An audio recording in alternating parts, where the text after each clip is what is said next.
and everyone was very disappointed. Do I have makeup lipstick on my teeth? Hi, and welcome back to my channel, Accidental Beauty. If you're new, welcome. My name is Laura. I post videos once a week, mainly about makeup and sometimes about hair, fashion, lifestyle, beauty, all that good stuff. So if that sounds interesting to you, then please subscribe to my channel and hit that notification button so you get updates whenever I upload a new video. I'm also on Instagram and Twitter. I've got links for my social media accounts as well as affiliate links and discount codes and all that in the description box below, so please, I encourage you to check that out as well. Today, I'm just doing kind of like a chit-chat of what's going on in the makeup world, my thoughts, my opinions, totally unfiltered. So if you want to hear, all that, then please keep on watching.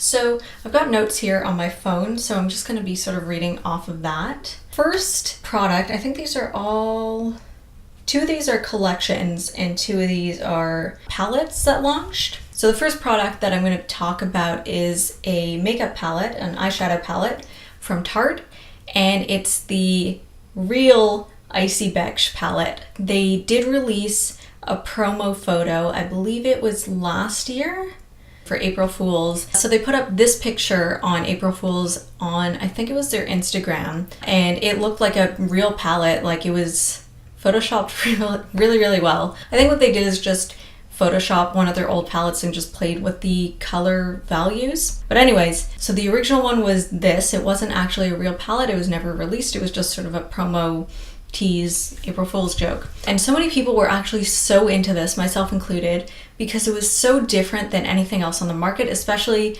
different from anything else that Tarte has ever put out. Tarte's done a lot of very colorful palettes and a lot of just warm, neutral eyeshadow palettes, which are great if that's your thing. And there's, always a time and place for those. But for people who like experimenting with bright colors, especially for people who like blues and greens and want to incorporate those into makeup looks, there aren't too many of those on the market.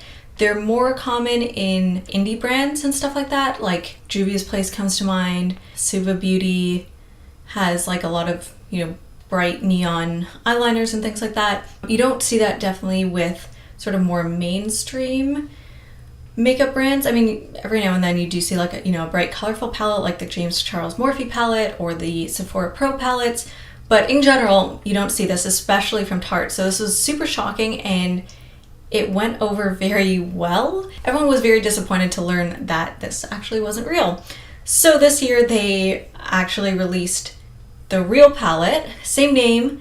It looked different than the other one. Whenever I search for it, I get pictures of the old one and looking at it, I'm like, oh yeah, that's a really nice palette. I really wish it was a real thing. Right, okay, so here's what the actual palette looks like. I'm looking at it on my phone right now. It's not bad. It's definitely less bright and saturated than the quote-unquote original one. So there's fewer shades in the new palette than the old one. The old one had 12 shades. This new one has 10 shades if you count that big, I think it's like a highlighting shade. Also, the layout of the new one is very odd, and I don't know why.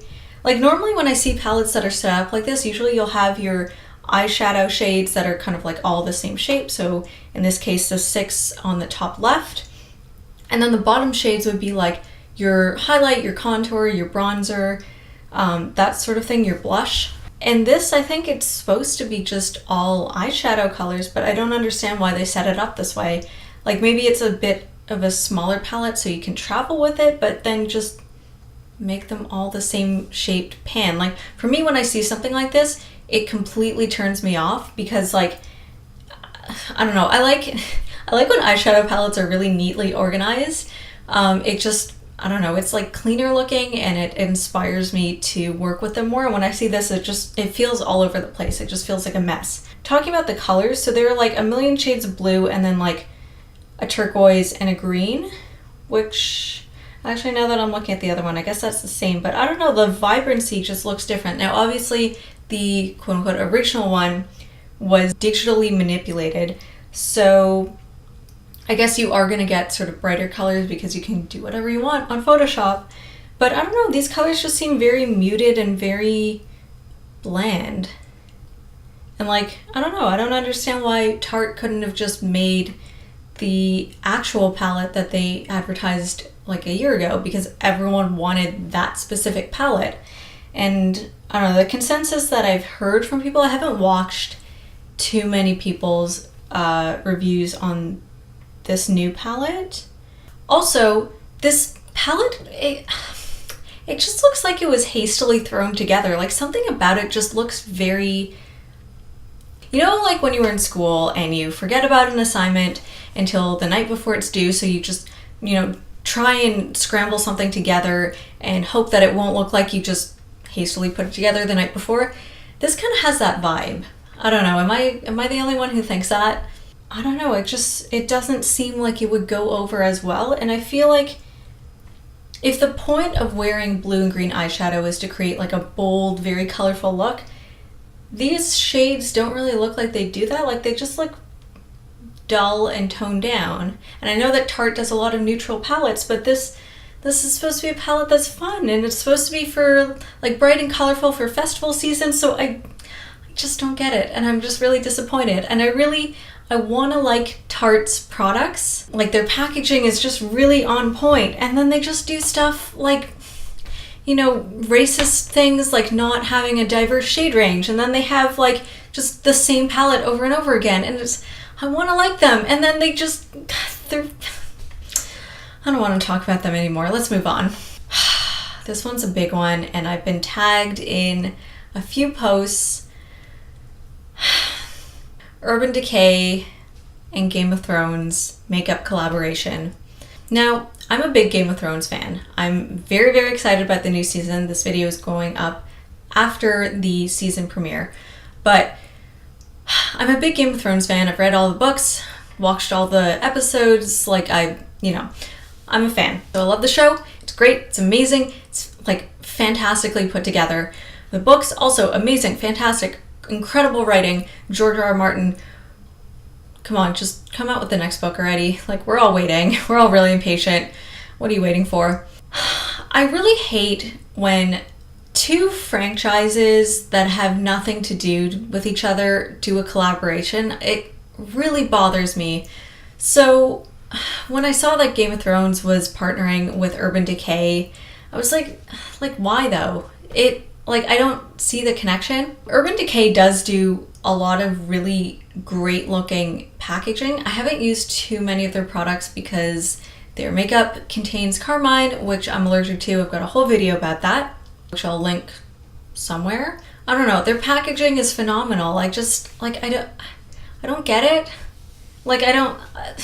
It's gonna sell out, and then all the ones that don't sell, like everyone who loves Game of Thrones is gonna buy this and just keep it as a collector's item, or maybe actually use the makeup. A lot of people aren't gonna buy it because they think that it's hella gimmicky, and then this palette or this collection, whatever it is probably gonna go on sale for 50% off, and I give it 6 months or so. Like, we're all excited for the final season, but like, why did you need to do this?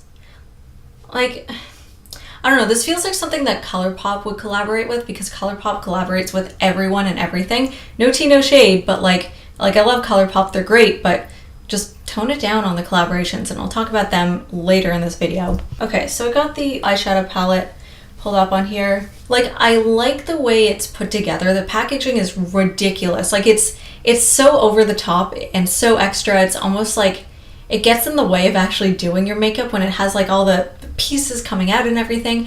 I'm a packaging designer. I work in the packaging industry. I do more food packaging, but I can appreciate great packaging. And I think what they put together on this collection is outstanding from a packaging perspective. The way that the Iron Throne folds up and it's like a 3D, I don't know what to call it, like a piece that sits in the middle of the eyeshadow palette. Like, I think that's really cool. You have the map of Westeros. I think that's really awesome.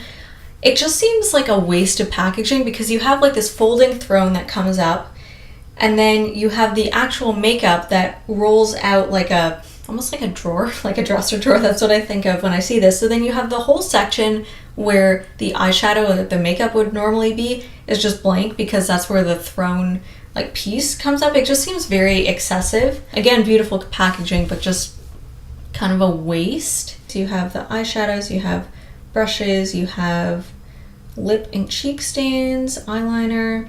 Right, so, okay, let's go back to the palette itself. So I like that it's divided in four. You kind of have like 4 different themes, 4 different characters, I'm pretty sure, that they're drawing based off of. You've got like all these different color schemes. Really cool. I like that. I think that's pretty unique.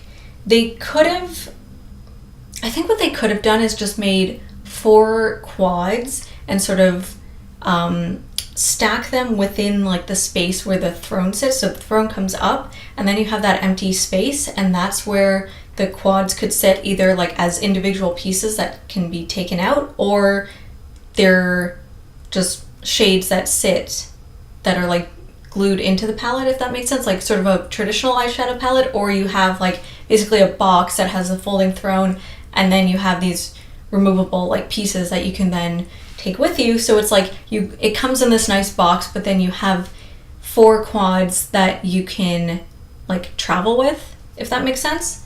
So you have a collector's box, but then actual like makeup, like small palettes, I guess. I think that would be a little more practical. Right, and then you have the highlighting palette, I think, with the dragon's egg stamped in. Really cute. Yeah, I don't really have a problem with it. The only thing is, I'm not sure. Yeah, I'm pretty sure that's a highlighting palette. Highlighting and bronzing. Definitely would not work on every skin tone. Looks like it would work on like sort of medium skin tones, I want to say, maybe like deeper skin tones. Definitely not lighter skin tones, but that's fine. All right, this lip and cheek stain. I like the dropper. I've always liked the look of those dropper bottles. Packaging is really nice. I like that they have like, you know, Dracarys and like all those kind of, what language would that be? Like Old Valyrian, I guess, words and stuff. That's really cool. High Valyrian, excuse me. Yeah, so that's really cool. Very like gothic. I don't know, love it. The eyeliner, I feel like they could have been a little bit more creative on the packaging. Like it's just their standard liners and it just says Game of Thrones on it, but whatever, fine. Oh, right, and then they have the brushes with the sword. So you have Jon Snow's long claw and Arya's needle. Personally, I just hate when makeup brushes have like some sort of gimmicky thing, whether it's unicorns or mermaid tails or swords or Harry Potter wands. Like I just hate that. Let me just use my normal eyeshadow brushes, because I feel like these just aren't practical. They're not ergonomic. The sword points, the handle, the pointy things on the end, just really get in the way. Like I get that you're holding a sword, but then like if you don't hold your makeup brush like that, like you're not doing your makeup like this. I don't know, it just seems very strange to me. The box, the like collector's box that the whole collection comes in, is really, really cool. Again, map of Westeros. I think it has, looks like it says everything that's in the palette. Oh no, it's just a quote from Daenerys. Okay, that's really cool. And then, right, then there's bullet lipsticks, which are like fine, whatever. I don't really personally love bullet lipsticks, so whatever. What else? Some of the color schemes have repeating shades. If you're going to have one large palette, then like you can't repeat the same shades or have very similar shades. I get that some of the houses or the characters have like similar color schemes, but just like use something else. I don't know. That's just me. I don't like having a million different shades of brown or gold or bronze or whatever. It's just boring. What else? If you were creating, 4 or however many different quads and each one inspired by a different character or a different house, totally fine. You could have like sort of similar shades because they're kind of standalone makeup palettes, like mini makeup palettes. But if you're having one, it's not really a cohesive makeup palette, you're having like one palette that's divided into different character sections, like it just seems very strange to me. The eyeshadow palette itself is bulky and it's really not conducive to travel. Again, it would be better if they were like, Arya's palette, Sansa's palette, Daenerys' palette, Cersei's palette, like Jon Snow's palette, I don't know. the Night King's palette. Like, I think that would be a lot cooler, and then you could invest also in really cool packaging that really speaks to each character for each palette. Just a thought. Additionally, one last point, this collection is so expensive. I get that Urban Decay is sort of a higher mid-level brand, as well as a license to use Game of Thrones' name on all of their packaging and use, all the characters' stuff and designs and, all that. I get that you have to pay those like proprietary fees, but how much is this palette? It's like ridiculously expensive. I do find it clever that they are launching the palette the same day that season 8 comes out. Very clever marketing. Okay, so these prices are in US dollars. All right, so Allure reports the 3D pop-up eyeshadow palette is $65 US, which is probably about $80 Canadian, give or take. Like, who spends that much money on a novelty eyeshadow palette? Like, it's not even, okay, Urban Decay is a big brand. I get it, but it's not even like a wow, so unique, like James Charles Morphe palette, which was just like something different that the makeup industry hadn't seen before. Yeah, it's a gimmicky eyeshadow palette, and I don't understand why it needs to be that expensive, except for A, licensing fees, and B, just the cost of the packaging itself. Like with the 3D pop-up and all that, like it's expensive to produce, but like, why? Like, who's gonna spend that much money on an eyeshadow palette? I know people will, but like, why? Okay, their highlighter palette, $36 for 3 shades. That's $12 per shade. Who spends $12 on highlighter, but I spent $29 US on a Jeffree Star highlighter, so I'm one to talk. Eyeliner pencils, $22 each US. That's too much. And then the Vice lipsticks, so the bullet lipsticks, are $19 US. Lip and cheek tint, $26. And then the eyeshadow brushes are $28. I don't know if that's for 2 brushes or each one is $28, but that is like too much fucking money for any makeup. I'm sorry. I love Game of Thrones and I'm not buying any of this. Like, okay, granted, I just spent a lot of money on some other makeup products, but in general, like, if I was like, okay, I need some new makeup, let's see what's out there. Oh, there's a Game of Thrones collection. I am not spending that kind of money on any makeup. Unless it's like really like super unique, something that I've wanted for a while, I've saved up my money, but like, it's just so gimmicky. And then like, I don't know, a year from now, you're gonna be like, why did I buy that? Next. Jeffree Star's Blue Blood collection, specifically his Blue Blood eyeshadow palette. I told myself that I'm not gonna buy it. I just bought his Blood Sugar palette and I can't wait to use it. I'm gonna do a separate video where I talk all about that and I'm so excited. The Blue Blood I can never say this. I'm always like stumbling over my words. All right, so I'm gonna talk briefly about the whole collection, but I'm mainly gonna focus on the palette itself. So for the lipsticks, he repeated a couple of his old shades and he added a couple new ones. They look gorgeous when they're together in the box, and I don't think most people would wear blue lipstick, but what I love about his lipsticks is that they're completely eye safe, so you can wear them as eyeliner, you can wear them as like eyebrow pomade if you want to, you can wear them obviously as lipstick, you can wear them as contour if you want, like you can do anything with them. So I think that's super cool. Definitely really cool for like costume makeup or any sort of artsy avant-garde makeup look. Like you could do some really cool wing liner with these, especially some of the metallic shades. I think it would be really cool. You can wear them as mascara too, which is really awesome. So I love that. I think he has a couple new mirrors. He's got some lip scrubs. I've never tried his lip scrubs before, but I'm very interested in those. Also because you can technically eat them. They're safe to consume. His new, what does he call them?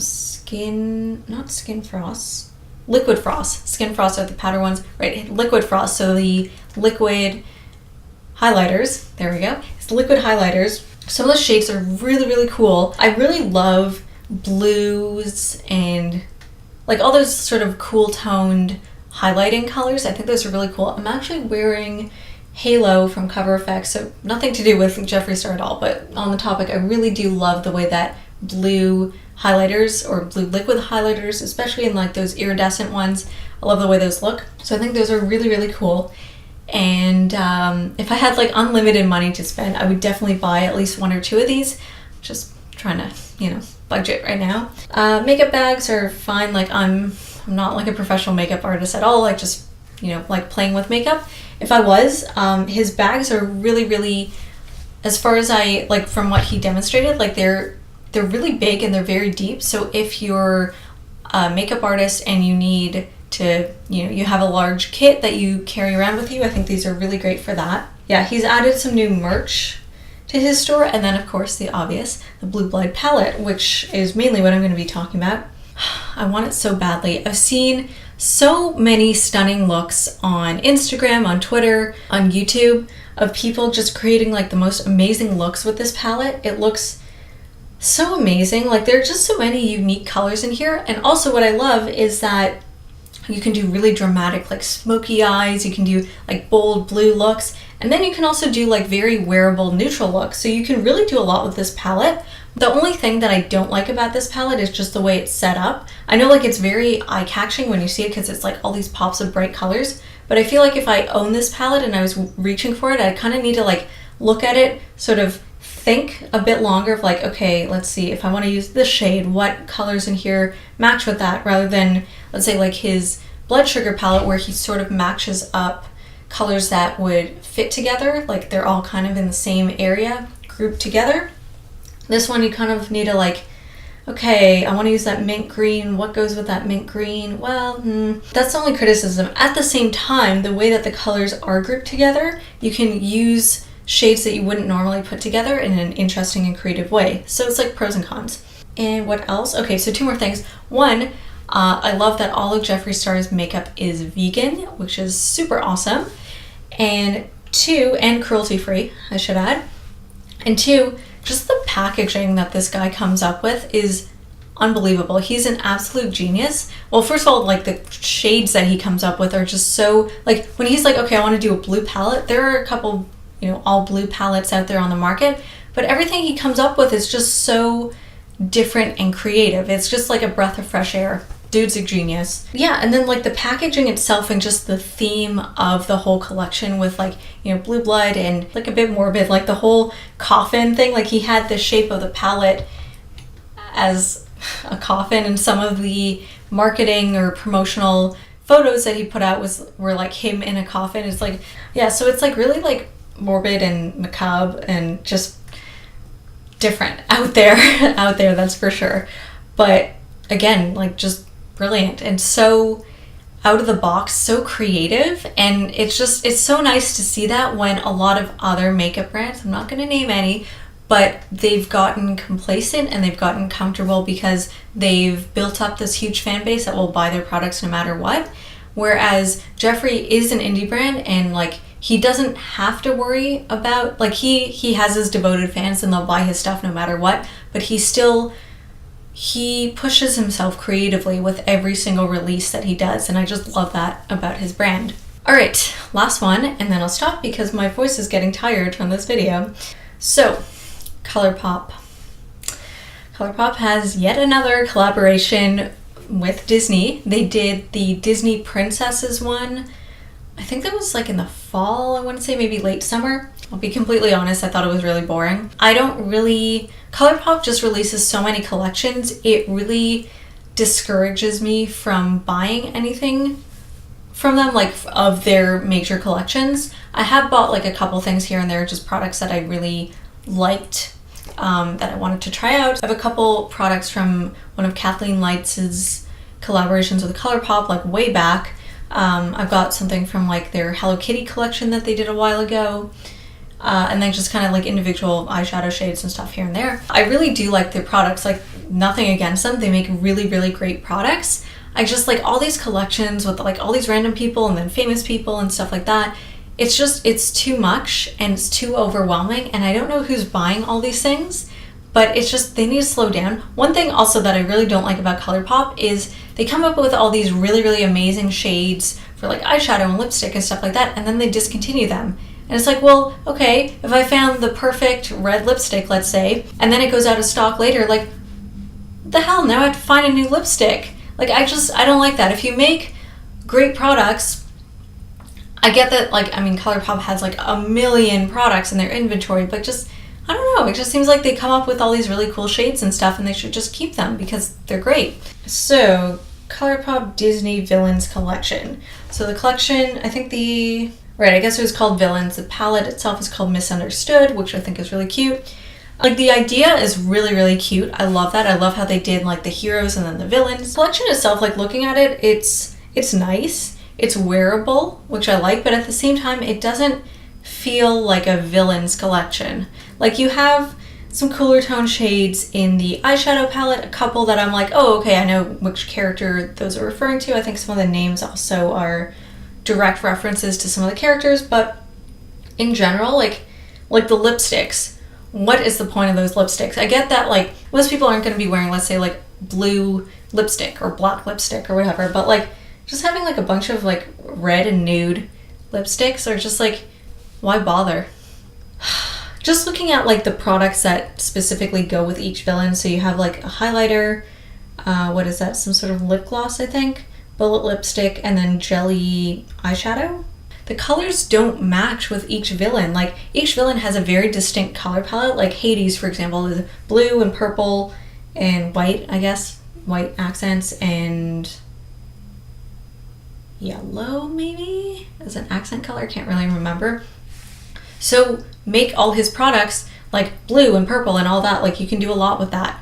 Even, like, if you skip the bullet lipstick completely, just ignore that. So you can have, like, a bluish highlighter, and then you could have blue and purple lip gloss and jelly eyeshadow stuff. Cruella de Vil, black and white, and with accents of red, like, very simple. These movies have such distinct color palettes in general, and the villains also are very distinctly colored, so, like, it's not that difficult. Like, I'm just really disappointed in this collection. The packaging for, I guess it's the highlighting shade? The packaging is amazing. Like, I love the little illustration styles. I think that's brilliant. Why not draw on those colors and then just use that in each character's products? I don't know. It doesn't seem that difficult to me. And people would definitely buy that. You can still make the shades wearable, but use the colors to draw back to those characters. The big eyeshadow palette, the Misunderstood one, which is, I guess, like a amalgamation of all the characters, it's nice. It definitely feels villainy, like it's secondary colors, lots of shimmer colors. Like, I don't see too many mattes. I see like 1, 2, maybe 4 or 5 mattes, which seems like not a lot for this kind of palette, but I guess, like, you want the bold colors to shine through, so fine. I don't know, this collection doesn't really speak to me. Even though I love the concept, I hate the execution, and I felt the exact same way about the Disney Princesses collection. It just seems like you tried, but you didn't quite get it. You're almost there, but you're just kind of missing a few things. But, like, it's a fun idea. I really love the concept. I'm not a huge fan of the execution, and it's a little disappointing. Because, you know, you have all these millennials who are very nostalgic for all these films, and I don't know, it's a little disappointing. So that's all I have to say. So if you made it to the end, thank you so much for watching. If you enjoyed, you know, my little makeup rant, please let me know in the comments. I'm really thinking about doing this on a regular-ish basis, so let me know what you enjoyed. Let me know if you agree with me, if I missed anything, and I'll see you in my next video.